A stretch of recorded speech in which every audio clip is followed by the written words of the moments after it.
Welcome to Goddess Behavior, the podcast where ancient myths meets modern main character energy. We're your hosts, Steph and Laura. Mythology made easy, no textbooks, just great stories, hot takes, and some unhinged ancient audacity. So pour a drink, fix your crown, and step into your mythic era. This is Goddess Behavior. Before gods had statues, before kings had chronicles, stories belonged to whoever survived long enough to tell them. But what happens when the most famous woman in the world decides to disappear and write like no one's watching? Today, we're talking about Folklore and Evermore, not just the album, not just the cardigans and the cottage core. We're talking about folklore as power and what it means when the goddess becomes the bard. Okay. Episode 5. Yeah. I think we're both excited about this.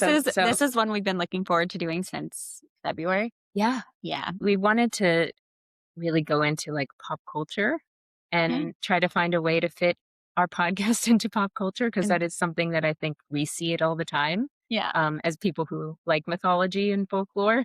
And this just seemed so obvious. Yeah. I mean, this was the obvious choice. I think that hearing these albums through this scope of like actual folklore is fun. It's exciting. For sure. So here we are. All right. So to recap from last week, what folklore is, since the title of the album is folklore, right? It's the traditional beliefs and stories and customs and practices passed down through generations within a culture, including legends, fairy tales, jokes, rituals, anything story-wise that could be passed down that maybe has value to a community. So just like scope wise here, myth, as we remember, are like big, broad, the main stories that fit a big picture. And then folklore fits these smaller towns, smaller people. Think a little like on a smaller scale, a more local scale. Yeah, like a lot of times, like we said last episode, it could be used as a warning. It could be used as a mechanism for teaching. Because we're talking about people who didn't go to school necessarily, like in the early days of folklore, right? So that a lot of the things that these people learned were carried through folklore, through tradition, and things that were important to their families. Yeah. So let's talk about our goddess here. Oh man. So I think what I found really interesting is I kind of feel like I missed this era and of Taylor. And so when we decided to do this, I was like, I really know nothing about these albums. This whole journey has been really interesting to me to see how she completely shifted her persona. And this something to keep in mind with this album in particular, different than anything she's ever done. But it even started, like she announced it like 16 hours before she dropped it. It's like so crazy. Yeah. Because everything else is always so like structured and put out over time. And there's a lot of like PR and a lot of things that have gone into all of these other albums. Yeah. This one, she just dropped. And I think in coming during a time like, 2020's COVID era. And that was such a hard time for so many people and such a weird time. It was weird. That to have like this just music dropped into your lap. You're like, wow, this is like, I can't imagine. Like, again, I wasn't there real time to experience that. So it must have been an interesting. This was the album where my sister, because I was living, we were stationed in California at this point, and my sister was here in Florida, and she's always been my Swiftie bestie. So my sister and I like listened to it together when it came out, and we're like texting back and forth, like talking back and forth about it. And this was the one where we were so excited to have something to like look forward to, taking out of your like mundane like weirdness. Truly. So this album came at such a time where we just so needed that like sense of closeness, even if we couldn't be close. Right. And I think that's like that's kind of folkloric in itself. Yeah. We're talking it's brilliant. about, folklore, comes up in times of uncertainty. And that certainly was our version of that. Absolutely. This is also, we had just been like devastated because we had Lovers Fest tickets and we were planning to go to that in LA. And that just the pandemic started and everything was getting canceled. We were so upset. Yeah. This came out like late 2020. I can't remember exactly when it I'm came just out. thinking because like 2020, like COVID started, like where everything started shutting down in like March. Just know in California it happened quickly. But yeah, I mean, so Lover era was supposed to have Loverfest, and we were all supposed to go to this big thing and be together in this like festival like type stadium, of a vibe. But yeah, we were so looking forward to that. And then it was taken away. She released this, and we sort of felt like Taylor hurt us and was just as upset. She was trying to figure out what to do also. Yeah, she was in the same situation where she didn't want to lose that connection with her fans either. She also didn't want to have to stop doing what she loves to do. I mean, and like you were saying, this is like no spectacle there. Like it just got dropped and 16 hours notice. Yeah. And then she gave us this album. Yeah. And not only that, but then it has a sister album. And we were like, this is great. Because I mean, we wait months or years sometimes for another album. Truly. And we were like, oh wow, she's feeding us. Like, yeah. I mean, again, the context here on Taylor's end of it is that she, in isolation, like built a studio in her home. Yeah. Like they did the whole Long Pond studio thing also. And it had everyone do this sort of distantly, like, as safe as she could. I mean, you know, she's aware of all of this too. She had to adapt and figure all of this out too. She adapted into a whole nother genre, a whole other lens. She started telling stories in a different way. So she, I think we all know this, is that all of her other albums, it's her telling her own stories, and it's feels more personal. These songs were the first time we had seen her sort of step away from that and into telling stories through other characters. Right.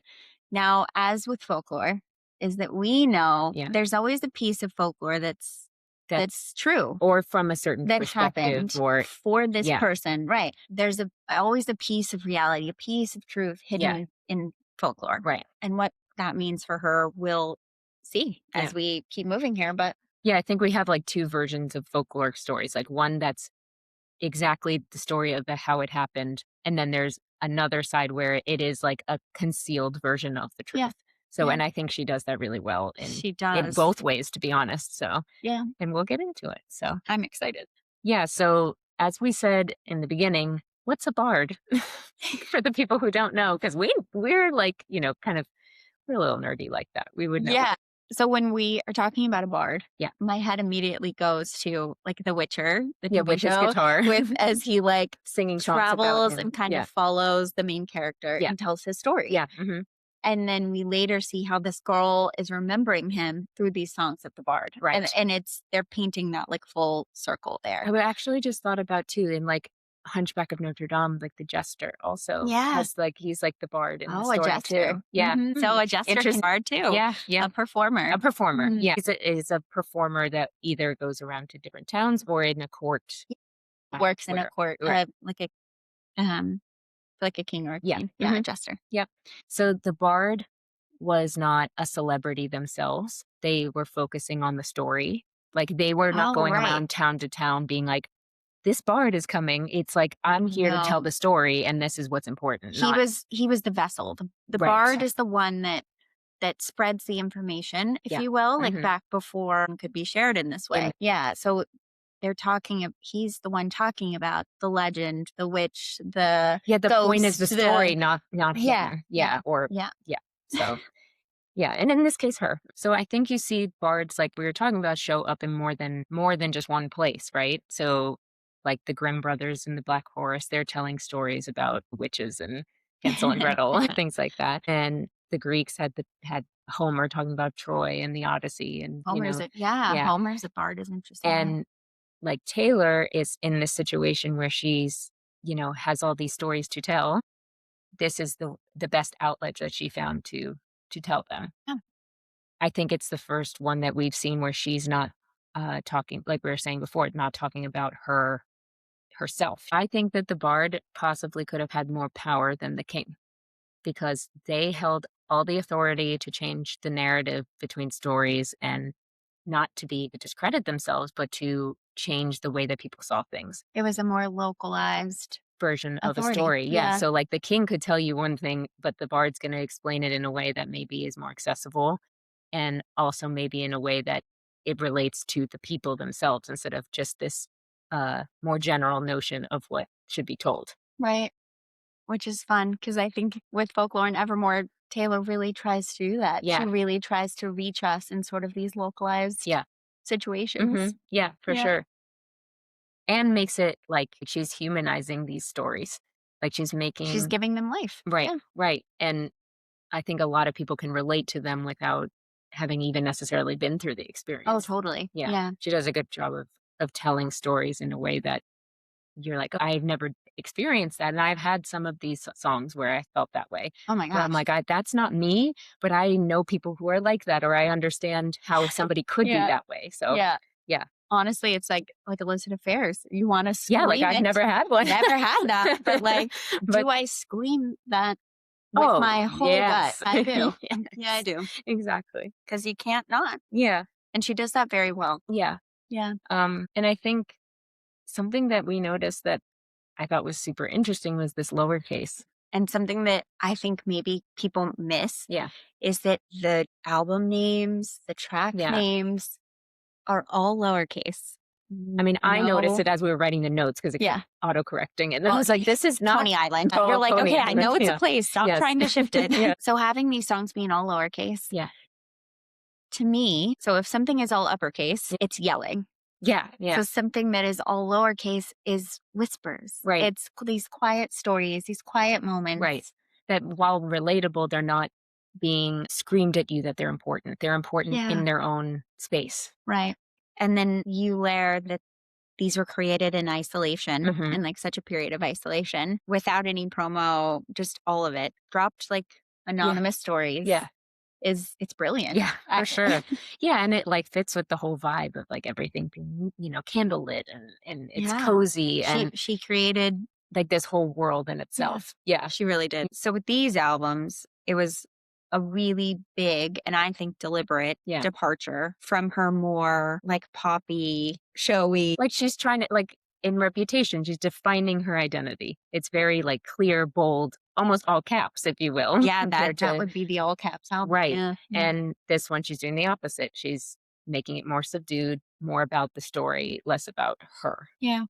And So folklore, she's just kind of dissolving her like defensiveness, her Mhm. like her wall, any walls that she had up, maybe from people coming after her reputation, it's a really big departure from her. her persona before these albums. I mean, she has been everything, hasn't she? She has. She's She's been been- through it. Yeah, she has. And I She's think been these country albums are issues. definitely Yeah, like she's shifted around. reflects that too, of a lot of introspection, a lot of, looking at herself as that person too. Throughout her career, Taylor was the heroine, the villain. She's been the phoenix, always rising from the ashes. Yeah. In Folklore and Evermore, she sort of rejects that myth status, and she's becoming sort of the architect of memory instead. Yeah, she's stripping the celebrity ego and passing it out as more of a collective memory. And I think that makes Something it even for all more of us. like it's more powerful than being worshipped as the celebrity. And, myths, as we've seen, become very static. They're not really changing that much over time. Right. But folklore gives you that opportunity to shift narratives and adapt as we move forward. And get more perspective and apply it in a way that it does. It becomes this collective memory that she sort of gave to us in a time that we honestly really needed it. Right. Yeah. Okay, so songs about women being made into myths themselves. Outlasting their story, becoming larger than life. I think. Yeah, woman's story gets so big that it becomes a legend in itself. And that person is then remembered in that way. I mean, last great American dynasty. Key. Rebecca Harkness. Yeah. Yeah. I mean, her story, I think, so this was really fun because the only thing I had known about Rebecca Harkness was the dyeing her dog green. I know. So good. the neighbor's dog green. Yeah.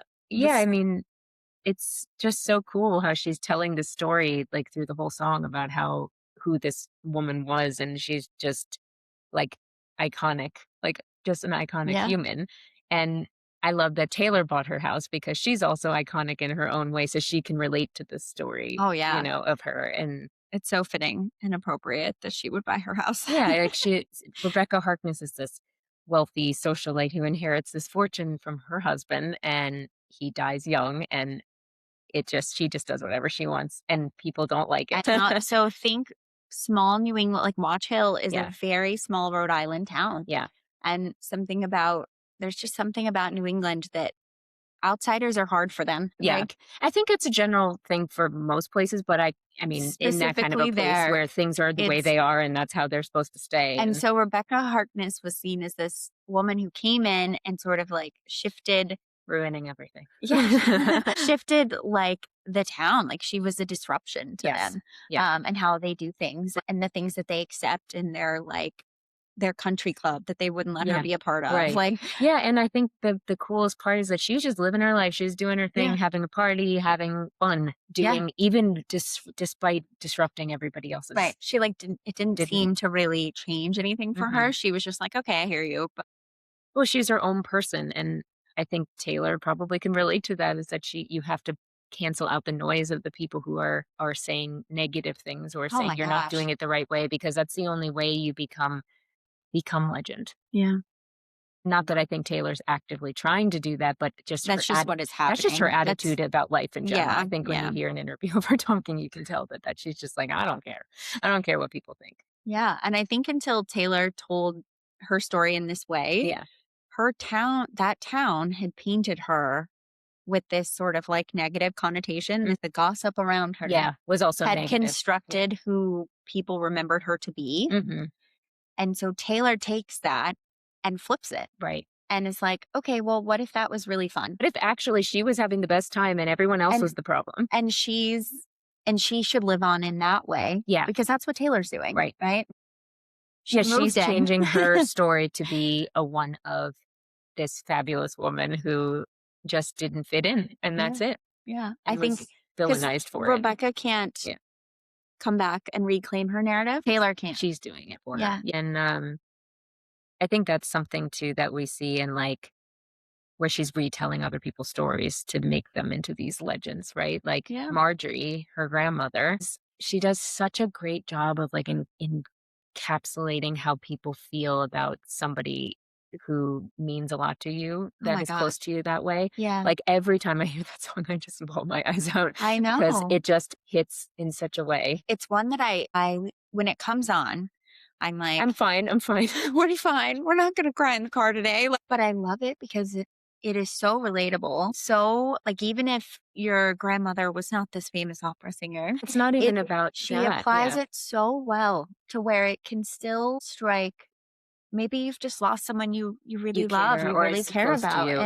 And it's very cool how she can still apply it in that way. Right. And she's also taking control over the narrative of her grandmother. Like people probably knew who she was, but now it's like on a whole nother scope. Oh, now we all know who she is. Now we all know. And not only that, we've heard her through this song. We've gotten to hear her. Clips of her in the song, which is so cool. You can hear her vocals in the background of that song, and it's something. Honestly, like Eras Tour wise, it gave me chills. Yeah. Like, you're just kind of like, wow, this is like, it's a beautiful way to remember someone. And her lives on because of Taylor. Yeah. And that all of our ancestors live on that way from us telling their stories. And Taylor just has the opportunity to sort of not only, I mean, obviously, I'm sure some of this talent of hers, I'm sure she feels like is connected to her grandmother. Even more so. Yeah. Her being able to sing with her grandmother, without her grandmother being there, is just like so cool. And I mean, you see that kind of tradition of like keeping memory alive through like song or ritual and, Celtic tradition. Oh, yeah. And you're looking to your ancestors for guidance. Like, I think that's also kind of a, not universal, but I think a lot lot of cultures have that. Oh, throughout, like you can even think Mushu. I was just going to say that. Oh my gosh. I was thinking Pamulan. Right. Where these figures are remembered. Right. For certain things and to explain as guidance, as help, as, like Taylor can do this. She can stand on the stage even when it's hard. Right.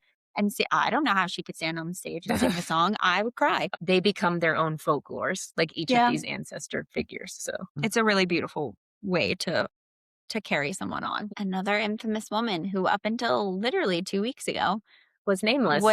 Yeah. But Selena Gomez claimed this song. Yes. She was like, oh yeah, Dorothea is about me. And it really threw us through a loop, to be honest with you. It did, because it implies something that I don't love. But how I'm choosing to take it is this sort of cyclical nature of friendships and how they adapt and change through time. And then looking back, how it's remembered. Right. Yeah. And I think it, it's talking about this girl who is still in her hometown and she's, talking about this other girl who she used to be friends with who moved away. And we don't know anything about her now. We only have the memories that we have of her. And that's what's informing our opinion of her. Well, and what you see of her in magazines, right, from her beauty brand. Again, from a reputation angle. Like that's what you're seeing. You're not seeing the actual human inside, And I think, like as with any friendship, I think COVID was was hard. You weren't seeing your friends as much as you normally would.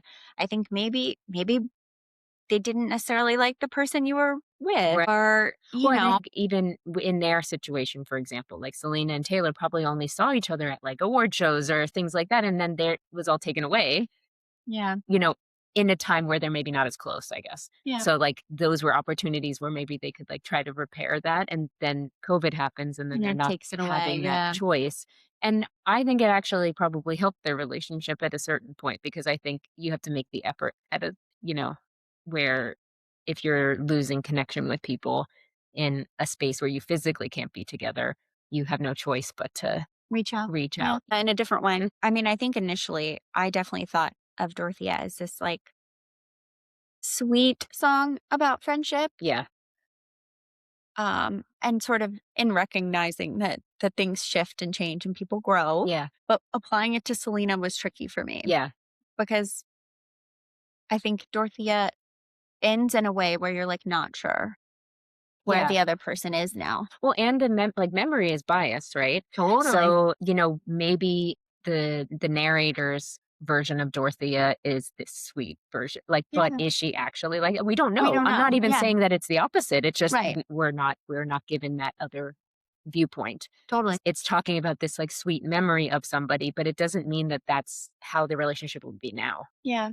I mean, because they met when they were so young and they were living in this like pop star world era, if you will. Yeah. Right. Where they were both working towards very similar things. And through boyfriends and, just like the world and how life goes, it just gets hard, I think. Yeah, for sure. So if, like we're saying, if memory is biased, it shows up that way with just the way people view you can be biased, right? And folklore shows that all the time, where you have these people who are labeled in one way or another that might not actually be what they are. That's just how the story was told. Right. It's one viewpoint of that person. Yeah. So we can't talk about women like becoming legend without talking about one of my favorites, Mad Woman, again. Lowercase, which is very fun here. It deflects ownership of who the Mad Woman is. Yes, which I think that's like the whole song. It's like, because to me, it's every woman. At some point, I think we feel that way. Everyone has felt like this. Yeah. In one form or another. So the Mad Woman is the woman who speaks up. She resists. She disrupts. She makes people uncomfortable. Yeah. And refuses to stay quiet when something is like wrong. Yeah. She's been wrong. Something is off. Yeah. And then for acting that way, she's then punished. Gets labeled. Yeah. Yeah. So then she's crazy. Right. And folklore like preserves that newfound label to justify the punishment in itself. Like they continue to tell the story that way in order to keep the narrative that way and keep somebody quiet, essentially, or keep people from having like someone who's labeled the Mad Woman becomes you can't trust them. Like they're not trustworthy anymore. Yeah, because they're crazy. You can't believe them. Mm-hmm. And we know that someone being disruptive or crazy, it's for a reason. Right. People don't just act a certain way, like it's all for a reason. Yeah. And so what we see here is her telling the story from the other side of the woman who feels like she's been backed into a corner and has no choice but to speak out, to act, but to, respond because she's tired of being called crazy. Right.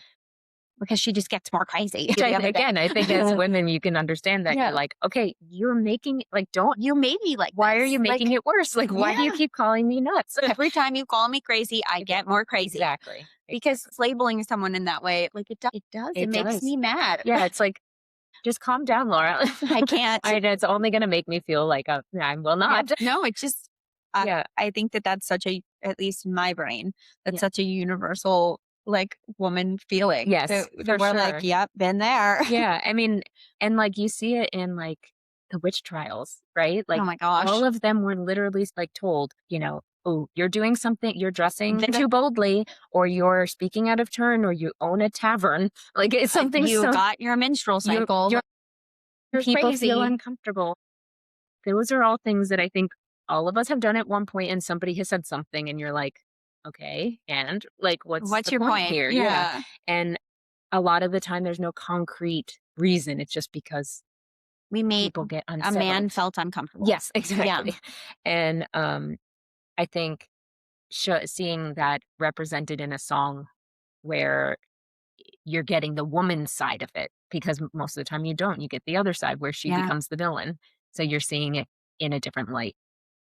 The woman turns monstrous through mistreatment. Right. Like Medusa, the Morrigan, endless female characters Mm-hmm. that we see in so many of our other lore have been through this, and then don't necessarily have their perspective of the story told. I mean, I think when we got into Medusa, I was like, oh my gosh. Yeah. I'm mad at Athena. I know, me too. And I love it. I actually she was one of my more, someone I liked. And now I'm like, no, I don't like her. Now I'm mad at her. I think the Mad Woman is, I mean, even when you go into tales that are incredibly old, like this is something that we see everywhere. Yeah.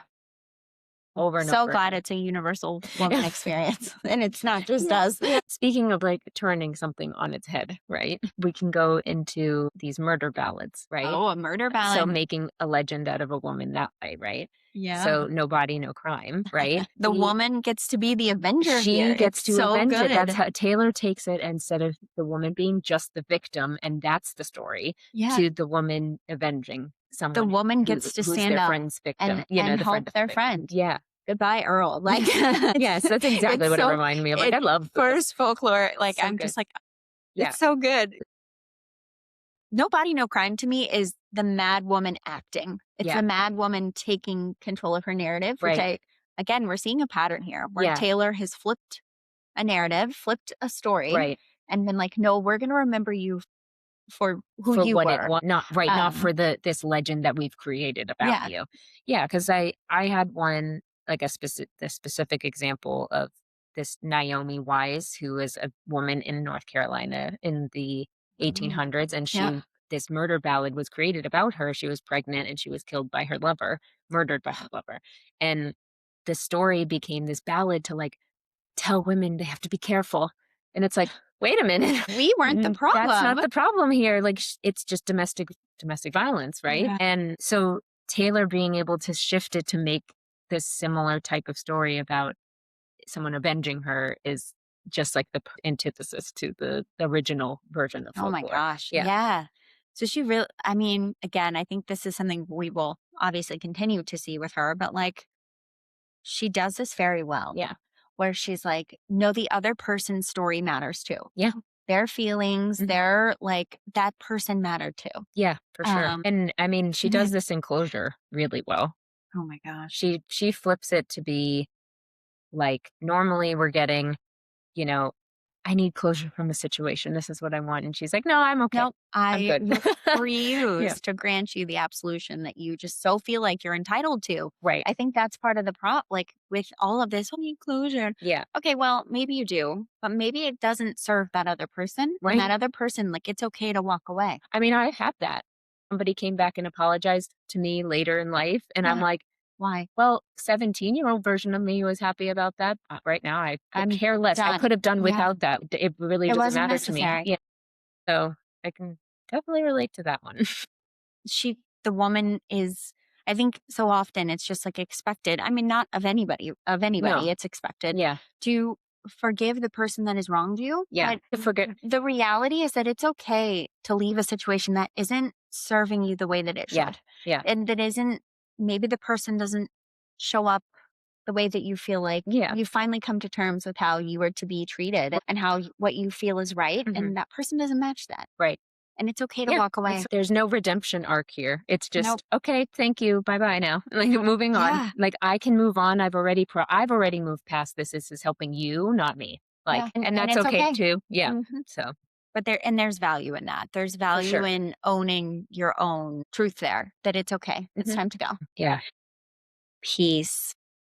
Yeah. Peace. I love this song. I have a hard time.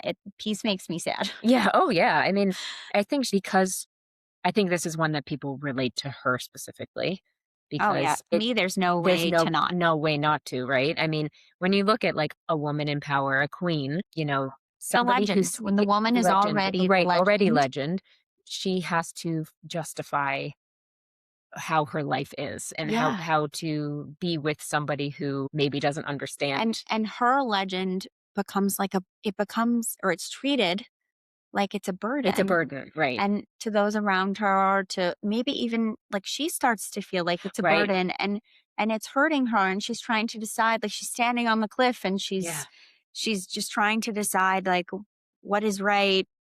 Is this too much for you? Yeah. Is it too much for me? Right. Like how is this woman? Can anyone join her? Can anyone stand to be around her? Yeah. Am I too much?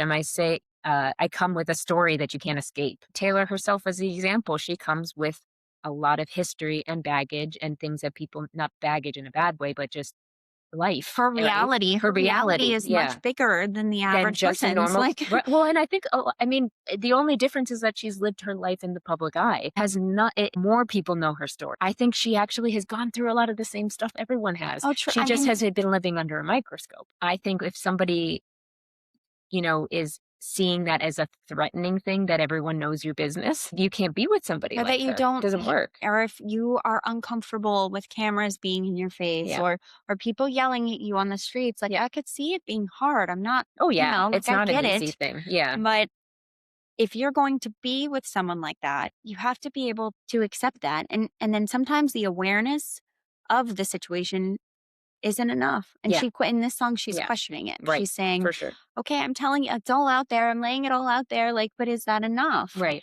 And yeah, I mean, I think she's seeing it as like, it's not, she's not asking to be chosen. She's asking for someone to choose, like survive choosing her, like being able to live with that choice.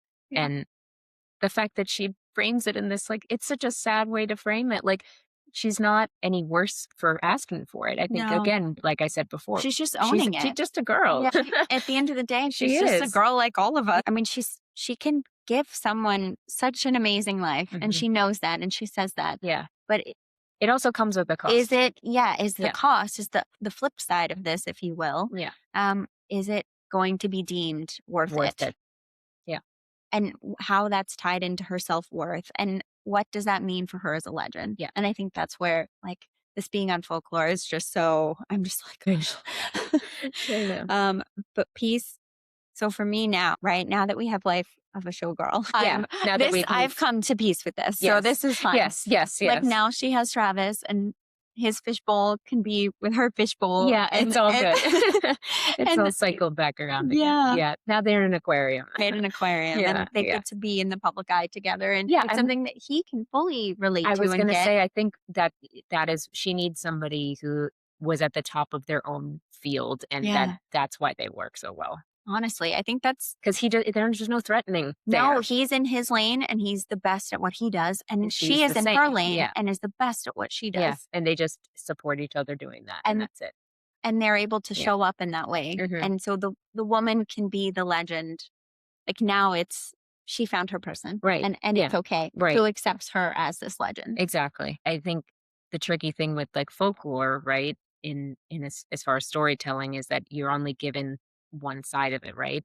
So I think what she did really well with these songs we just talked about is she's taking the control of the narrative back, which a lot of the time the folkloric stories don't have. Like, the person the story's about doesn't have the control of its story.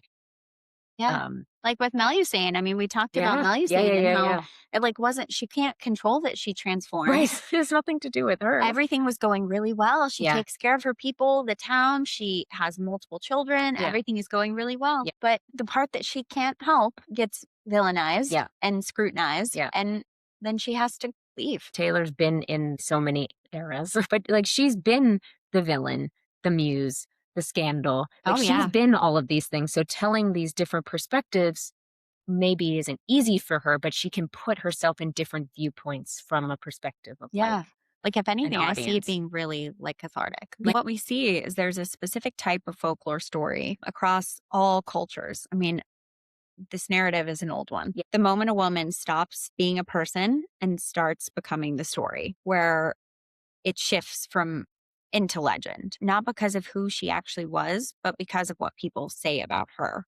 Folklore doesn't preserve women like myth, it transforms them. Yeah. So they become these warnings, ghosts, villains, icons, like these mysterious individuals, right? And once that shift happens, that real woman is gone, essentially. Like the real woman disappears. Yeah. And then only her story survives. Another type of woman in folklore is this, it's not the villain, it's not the victim, but the one who knows things that she shouldn't. Like this middle space, sort of like the in between. Like you're not a legend yet. No.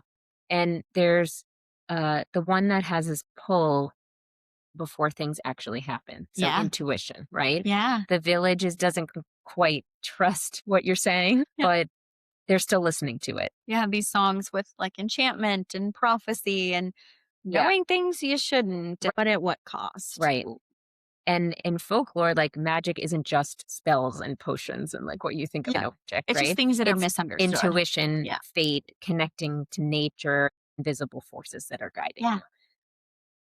Like historically, that kind of woman who knows things that she quote unquote shouldn't know, right? Because men have no intuition. The problem from the get-go. They just go for it. Yeah. And they're often labeled negatively for it. They're labeled dangerous, an enchanter or a witch. Yeah, they're burned at the stake. Literally burned at the stake.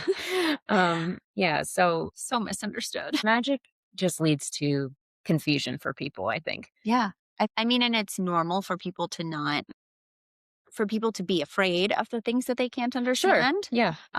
But we're talking about a society that this really was like a sort of nuanced thing. Yeah. Yeah. Mm-hmm. As you're growing up, like as a kid, it's so easy to believe in these things. Yeah. And like Taylor does such a great job of explaining that in 7, this feeling of being close to this wonderful world, It's like one of the last ages, which I hate saying because my child is 8. The age when the world is still has that piece of magic in it. Yeah. And where the rules you haven't felt the like weight of the world yet. And you're still sort of in that whimsical stage. Yeah, exactly. Like they haven't been separated from that magic. They're still living in this world where anything is possible and you have this wild imagination. Like the child in the song thinks that it's not an abusive situation. Yeah. They just think the house is haunted. Right. And that's why your dad's always mad. Yeah, exactly. Like, there's like where we can pick up as adult listeners, we're like, oh, I don't like that. Yeah, the kids were like, oh no, your house is haunted. That's Something's off. Something's here. weird. Like, yeah, exactly. It's again like this intuitiveness. Yeah. That's like very big, like Celtic folklore to me, being close to the fairies and the like, children were the closest. Yeah. Like they, were also the closest to danger in that sense because they was unpredictable, like to the Celtic. And they were so susceptible. I think that's what we see is the children. They're always the ones that disappearing off into the woods. And you're like, exactly. Why? And they're like, following a fairy. Right. No, well, because to them, they're like, oh, this is like a fun, it's whimsical. They like don't understand. Yeah, they don't get that the danger behind there's a flip side to it. Yeah. And I think that intuitiveness of like wanting to escape a situation that doesn't feel right. Yes. Like they are able to recognize that the space, that her home doesn't feel right. Something is off. It's haunted. Yes. Right. And so they're like, oh, okay, we got to leave. Yeah. And so they do. Right. She's like, let's go to India. Yeah. Yeah. They know that something's wrong without actually knowing what it is. Yeah. That's something that like carries through this feminine intuition, right? And how that often gets villainized. So it's like we continue to have that as we get older. And I think when people lose it, that's when they start being like, what do you mean? How do you know that? Like, how do you just know? They're like, all of a sudden, they're like full of questions. Like you can't just trust your gut. Yeah. I don't know. It becomes harder as you get older. And I think another song that to me feels very like magical just from the song itself, even if you don't dive into what it's about. But Willow, I mean, the music video alone, like, love the vibes. Willow trees. I mean, willow trees, it's feminine intuition, It's morning. There's so many different things with the willow tree. And like bending without breaking, which is super interesting in this song, right? Like, I was a willow and I bent right to your whim, right? Like, she's feeling like she's at the whim of everyone else. Everyone else's of ideas, other things opinions. that people have to say about her. Yeah. I think it's she uses the tree as the metaphor for her. Yeah. Or the feeling, at least. And it's like of this love that's like creating this like enchantment to create this like person to love me, essentially. And she's just like willing to bend to that person's whim to just To sort of go adapt to along them. with it. Yeah. When in reality, that's not real. That's not a real way to form a connection. That is shadowed, if you will. It's passive, right? I mean, it's disguised as a love song, but it's really about this like falling under someone else's spell almost. Right. Like you're wanting so much to fit into that what that other person thinks is their like quote unquote perfect version of you. Yeah. And sometimes like initially that might be okay, but it doesn't last. Right. Because that's not sustainable. Right. I would say that's not a sustainable type of relationship. Right. You can't just always go with the wind. No. Yeah. No. Sometimes you have to be rigid. Even if you want to. Rigid. Yeah. Yeah. Ivy. So yeah, ivy. I mean, another plant. Yeah. So I mean, ivy is, while beautiful growing up a wall, is definitely invasive. Disruptive. And at some point does become corrosive. Again, starts out well, but doesn't in the long term work out for really anyone. Right. Like at first you're excited that this plant is here. It's so pretty. It adds to my house. Spending so much time with you. Like it's feeling good. They're close, whatever. But it overgrows. It overstays its welcome and it takes over wherever it is. Like in New England, you see all these walls falling down because they have been corrupted by the ivy. And in medieval Europe, you see it like all over the churches. And the church, of course, is like, this is the work of women. So they growing on these churches, and it would like symbolize the nature taking back the structure, like claiming it for itself. Just what it does. It does do that. It's not our fault. No magic involved there, but it's funny how they always seem to find a way to make it our fault. Ivy being connected to women, right? By no fault of our own, would probably also create a mad woman again, right? Yeah. Like it's that. Why are you making me this way? Being backed into a corner and forced to sort of address the narrative. Like it's not even about anger. It's about this like frustration of always having to be agreeable. Like we always feel that we have to agree and have to go along with it. And that's fine. The expectation of us. Yeah. So the minute that we push back on that, we become unstable or dangerous or not to be trusted. It's female hysteria. Oh yes. We're a witch.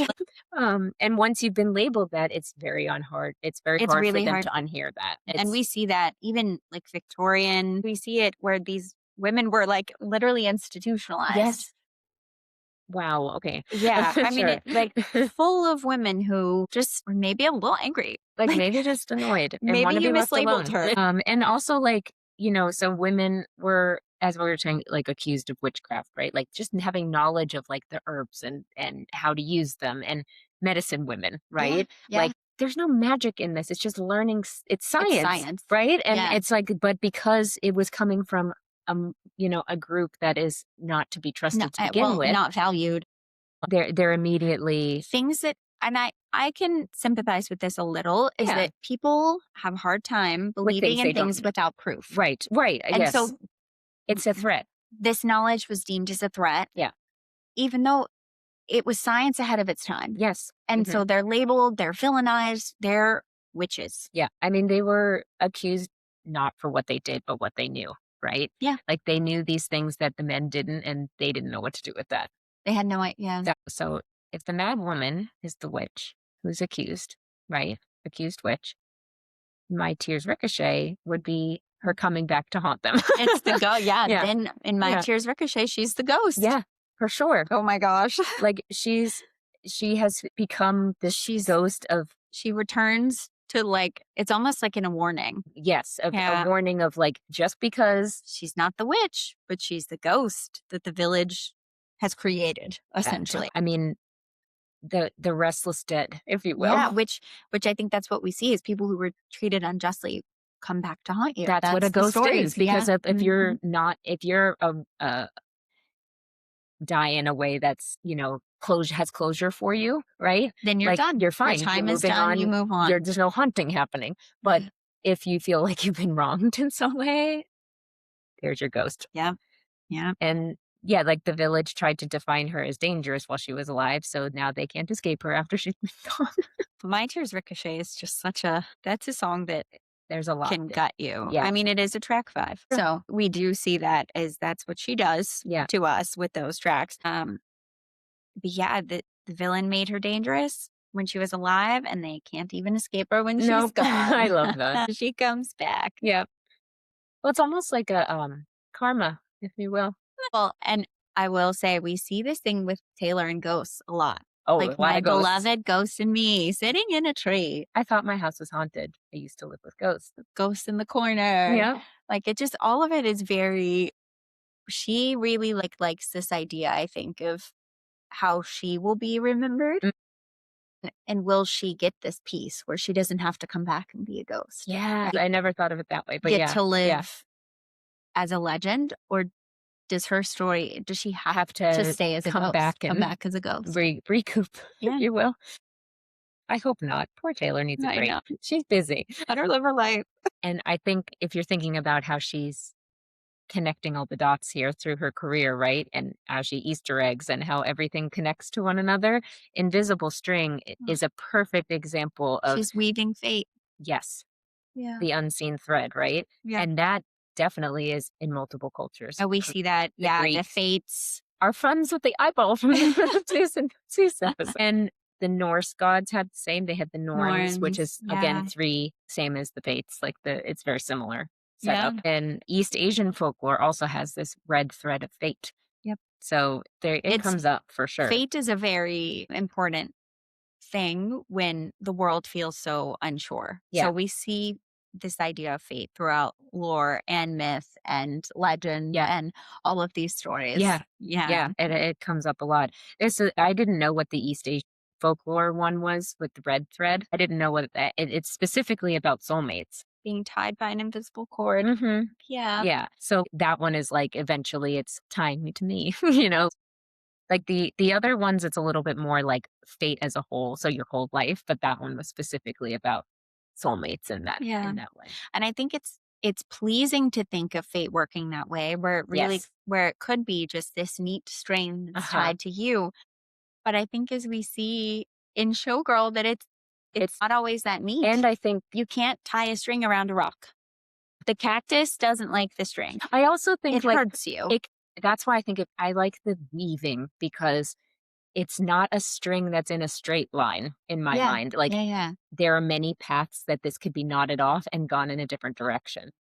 So it's not a string that's free floating, but stakes get put into the ground and are tied to each post of like a crossroads. Yeah. Right. So like Hecate's waiting and deciding where you're going, right? Like you have a point where you could have gone this way and you could have gone that way, and that's the one that's leading to you, but you don't know which one that is. Yeah. So fate can be such an interesting thing to think about. And I think that's how like Invisible String is, like it has this whimsical music and it feels neat in the song. Yeah. But the reality is that it's like you're saying that it's never that simple. Yeah. Yeah. I mean, I think we've all can relate to, I chose this instead of that. I wonder how this would have turned out if it went the other way. Totally. And I think that's like the magic in it, right? Life magic is not like fate. It might be there by things you can't see, but we don't have control. And so that's what is, which is a hard thing for humans. It's hard to conceptualize is not having control. Not understand or not understanding why things aren't going the way you would want.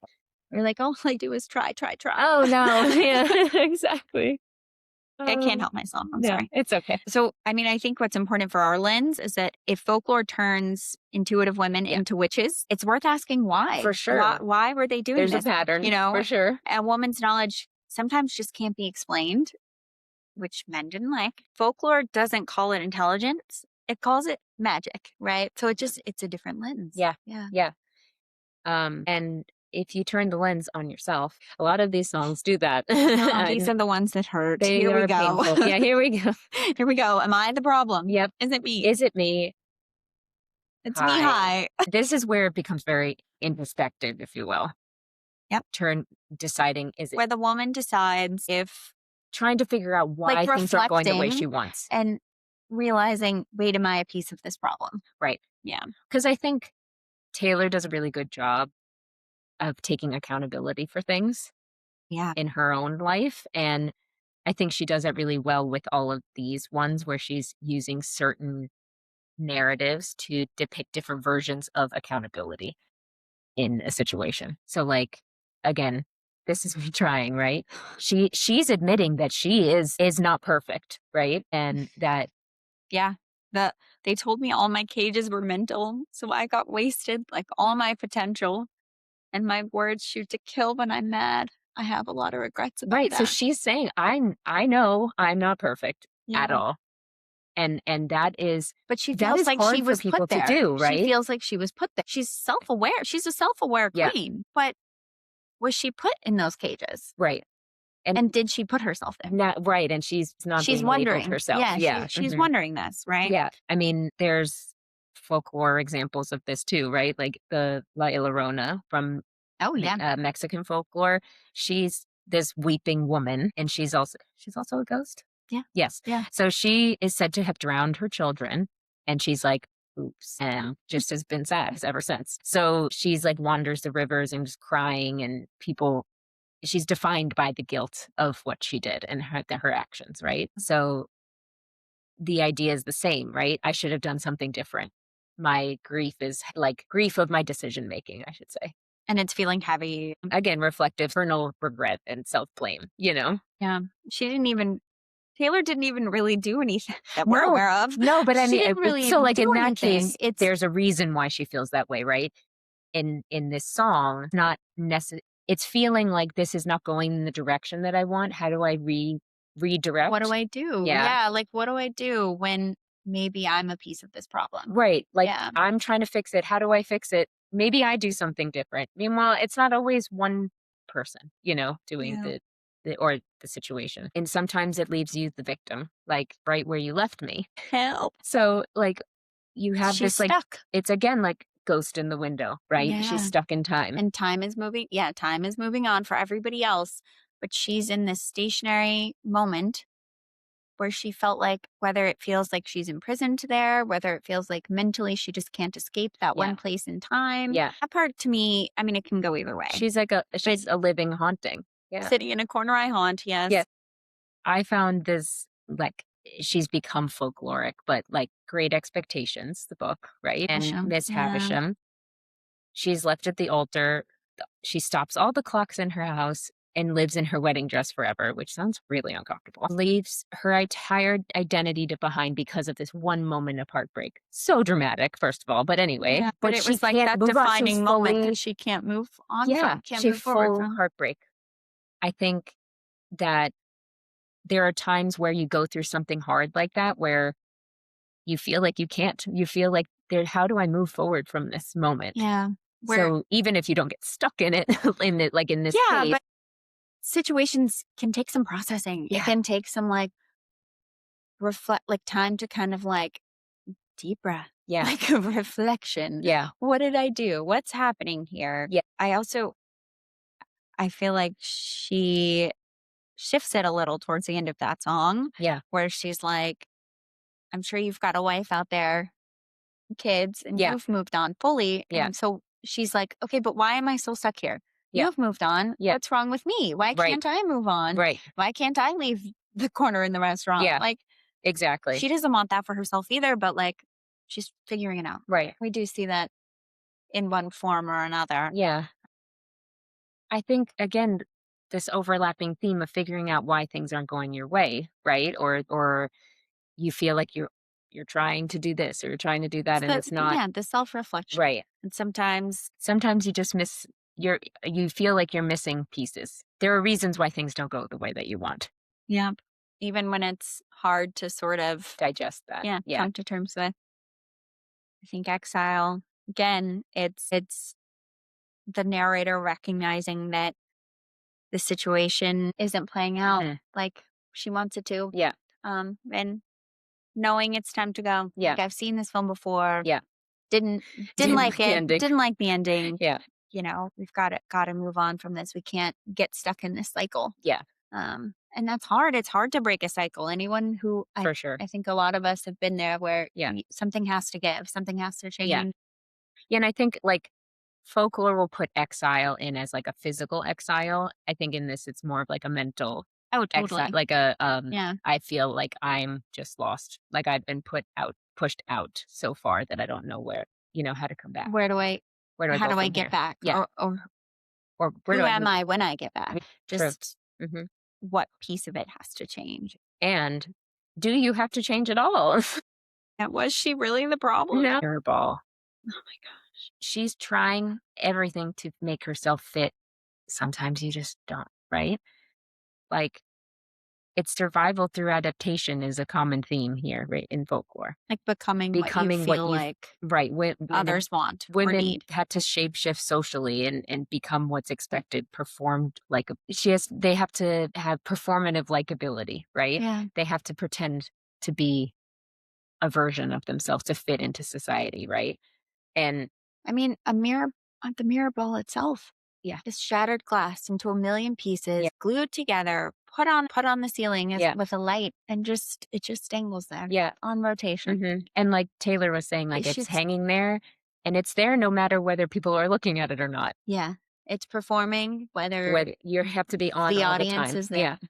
And I And think like the court entertainer thing, like I was saying earlier with like the bards, right? the jester. This Yeah, is the court bard, jester, right? yeah. Like she's, you know, made to be charming, made to be entertaining I think for her, it's got to be really hard to feel like that all the time. and adaptable. Even You when have to be adaptable even too. when you're not on stage. Right. Uh-huh. Who you are is a reflection of your choices, your actions. You're Yeah. even walking down the street, she's scrutinized, Yeah. right? So she's always having to put on this front, if you will. Yeah, and she has to survive by reading the room constantly. Like your identity is tied to being liked, whether you like it or not. You have to be what the room wants you to be. Well, just that sometimes it's hard to Stay authentic when you're forced to be adaptable. Because to that extreme. right? Mhm. Where you're always on, right? Constantly on. How do you fit in moments of authenticity? It's difficult. When you're trying So hard to be to the version give that everyone else them the wants. version that you want so badly. Yeah. That they want so badly. Yeah. What's good for me or in my mind, I'm trying to remind myself of as I talk about mirrorball so I don't Yeah. get super sad, is that what we hear from her and like anyone who's been around her is how genuine of a person she is. Yeah. So I think for me, mirrorball is something she's just tried so hard to be hyper aware of. Yeah. Well, I think too, part of why she is as successful as she is because she is authentic. She found a way to do it. She did. I'm not even sure how, to be honest with you. Honestly. But she found a way to relate to people despite having to live up to expectation. And sometimes you just want to get away.